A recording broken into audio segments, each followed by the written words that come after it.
दोस्तों, Tesla, SpaceX, Neuralink और Starlink जैसी कंपनी की शुरुआत 1971 में साउथ अफ्रीका के प्रिटोरिया रीजन में इलोन मस्क के साथ होती है। इलोन मस्क को बचपन से ही टेक्नोलॉजी को लेकर भूख थी। इसके साथ ही वो अच्छे रीडर थे। उन्होंने वेरियस सब्जेक्ट को समझने के लिए घंटों घंटों किताबों में बिताए। 12 साल की उम्र में इलोन मस्क ने अपना पहला सॉफ्टवेयर, जो कि एक कंप्यूटर गेमिंग था, उसको एक कंप्यूटर मैगजीन को $500 में बेचा।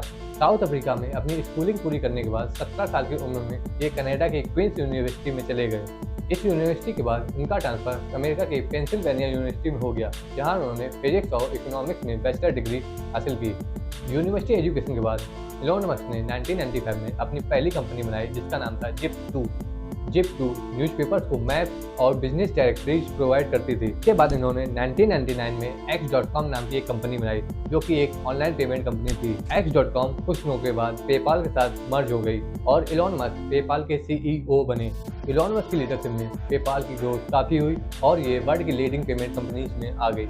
इसके बाद 2002 में ईबे ने $15 बिलियन में पेपाल को खरीद लिया। इलोन मस्क स्पेस और दूसरे प्लैनेट्स को कॉलोनाइज करने के आइडिया को लेकर हमेशा से पैशनेट थे।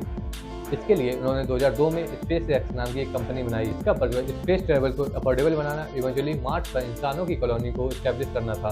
स्टार्टिंग में इलोन मस्क ने खुद स्पेसएक्स में $100 मिलियन लगाए। शुरुआत में स्पेसएक्स को कई चैलेंजेस झेलने पड़े। इसके कई रॉकेट लॉन्च फेल हो गए और भारी फाइनेंशियल सेटबैक्स झेलने पड़े। इस मुश्किल समय में इलोन मस्क की डिटरमिनेशन और कंपनी में उसके भारी विश्वास के कारण कंपनी को आगे बढ़ाया और 2008 में स्पेसएक्स को पहली सक्सेस मिली, जब ये पहली प्राइवेट कंपनी बनी जिसने फाल्कन 1 नाम के रॉकेट को ऑर्बिट में लॉन्च किया। इसके बाद कंपनी ने फाल्कन 9 नाम का रॉकेट बनाया, जो कि एक रीयूजेबल रॉकेट था। इसने स्पेस ट्रैवल की कॉस्ट को काफी कम कर दिया।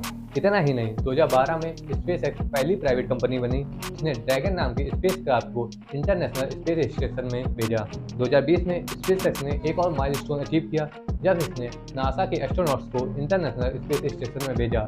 इलोन मस्क के एम्बिशन सिर्फ स्पेस तक ही सीमित नहीं है, वह मार्स को इंसानों का दूसरा घर बनाना चाहते हैं। वो इसमें सफल होंगे या नहीं, ये तो वक्त ही बताएगा, लेकिन हमारे लिए स्पेसएक्स से टेस्ला की ओर जाने का वक्त आ गया है। तो चलिए चलते हैं टेस्ला की ओर। टेस्ला की फाउंडेशन 2003 में हुई थी, लेकिन इलोन मस्क 2004 में इसके इन्वेस्टर और चेयरमैन के रूप में ज्वाइन किया, लेकिन बाद में वो टेस्ला के सीईओ बन गए।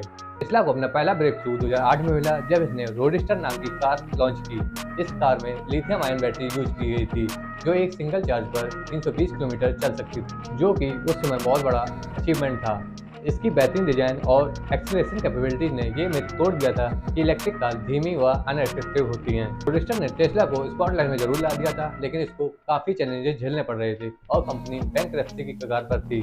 ऐसे समय में इलोन मस्क ने कंपनी के चेयरमैन की पोस्ट छोड़ी और इसको सीईओ के रूप में ज्वाइन किया और अपनी जेब से $70 मिलियन लगाकर कंपनी को बैंकरप्सी से बचाया। इलोन मस्क के सीईओ बनने के बाद कंपनी ने 2012 में मॉडल एस नाम की कार लॉन्च की, जो कि एक सिंगल चार्ज पर 426 किलोमीटर चल सकती थी और इसमें लार्ज टच स्क्रीन डिस्प्ले जैसे कई एडवांस इंफोटेनमेंट फीचर्स थे और टेस्ला के इनोवेशन और क्वालिटी को लेकर जो कमिटमेंट था उसकी सिंबल बनी।